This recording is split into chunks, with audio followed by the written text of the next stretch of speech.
सीतापुर गांव के जमींदार किशन सिंह की बेटी मनीषा बहुत ही अकड़ वाली थी, इसलिए वो गांव की सभी लड़कियों के सामने बहुत घमंड में रहती थी। उन्हीं में से एक लड़की गौरी, जो जमींदार के खेतों में काम करने वाले एक गरीब किसान की बेटी थी।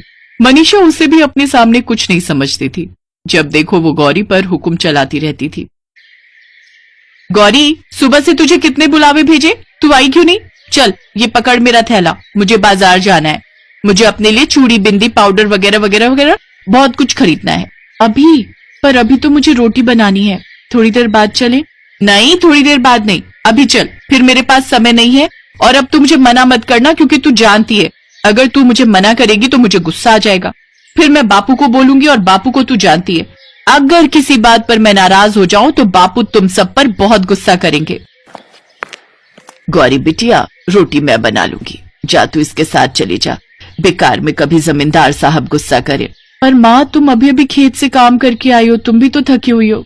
कोई बात नहीं बिटिया, तू इसे जानती है कि ये कैसी है। अगर इसने तेरी शिकायत जमींदार साहब से कर दी तो वो सारा गुस्सा मेरे ऊपर और तेरे बापू के ऊपर निकाल देंगे।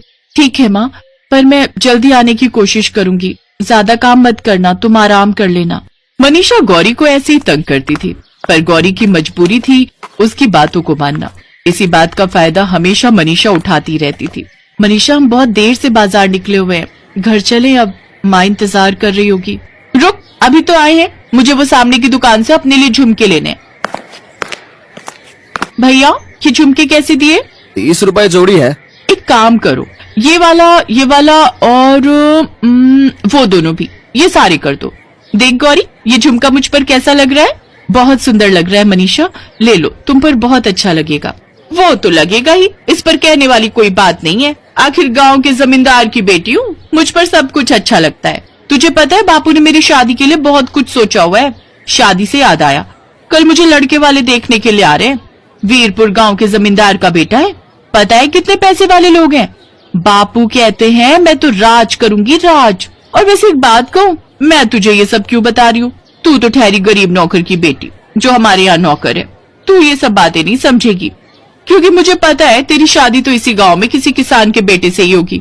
मेरे दिमाग में एक विचार आया है, अगर मेरी यहाँ बात पक्की हो जाती है तो मैं अपने होने वाले पति को कह दूंगी कि उनके घर में कोई नौकर हो, क्या पता वो अच्छा हो, तो हम तेरी शादी उससे कर देंगे। फिर तुझे कहीं काम ढूंढने की भी जरूरत नहीं पड़ेगी।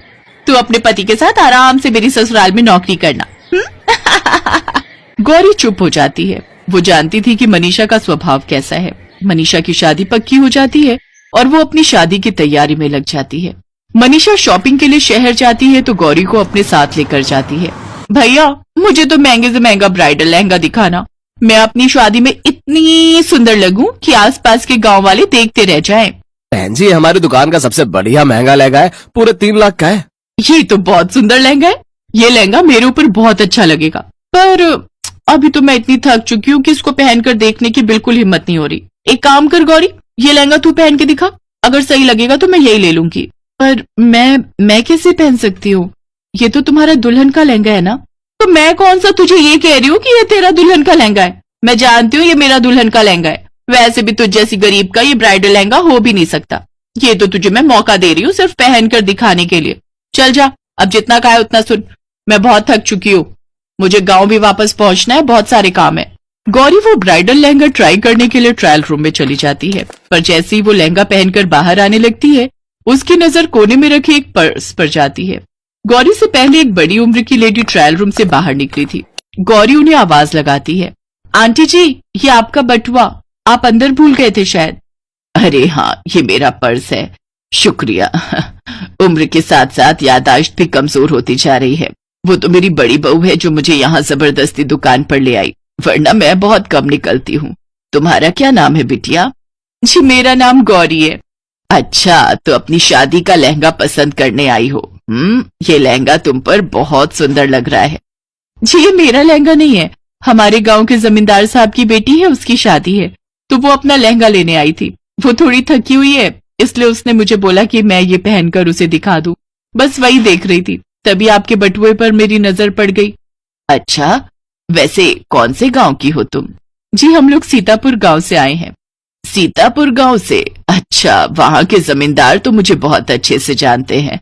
खैर, तुमसे मिलकर अच्छा लगा। तभी मनीषा गुस्से में आ जाती है। क्या बात है गौरी, मैं इतनी देर से तुम्हारा वहां बैठकर इंतजार कर रही हूँ और तुम यहाँ लहंगे को देख रही हो। अरे तुम भूल क्यों जाती हो कि तुम जैसी गरीब के लिए ये लहंगा नहीं बनाए। ये सिर्फ मैंने तुम्हें पहनकर देखने के लिए बोला था। ये लहंगे खरीदने की तुम्हारी औकात नहीं है। ये लहंगा सिर्फ मैं ही खरीद सकती हूँ। अपने सपने से बाहर आओ। बस मैंने देख लिया, बहुत अच्छा लग रहा है, जाओ जाकर बदल कर आओ।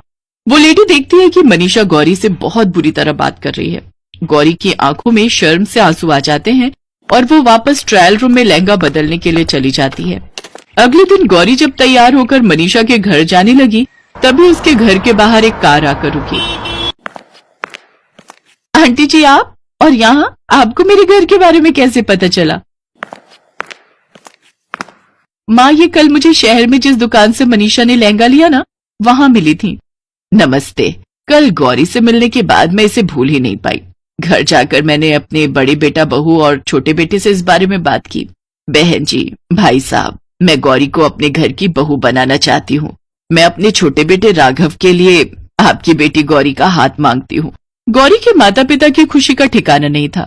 शहर के इतने बड़े अमीर खानदान से उनकी बेटी गौरी का रिश्ता आया था। राघव को भी गौरी बहुत पसंद आती है और यकीनन गौरी देखने में सुंदर भी बहुत थी, मानो कीचड़ में कमल। राघव और गौरी का रिश्ता तय हो जाता है। मनीषा की शादी के तुरंत बाद ही गौरी की भी शादी थी। मनीषा अपने पति के साथ उसकी शादी अटेंड करने आई थी। आओ मनीषा, अपनी सहेली से नहीं मिलोगी? देखो कैसा लग रहा है हमारी बहू का लहंगा। पूरे 5 लाख का है। तुम्हारा कितने का था? जी मेरा इससे कम का था, 3 लाख का। अच्छा आंटी जी, मुझे ना मेरे हस्बैंड बुला रहे हैं, हम लोग बस निकलने ही लगे थे। मनीषा का मुंह उस समय देखने वाला था। आज उसे सही सबक मिला था। कहते हैं व्यक्ति की किस्मत कब पलट जाए कोई नहीं जानता।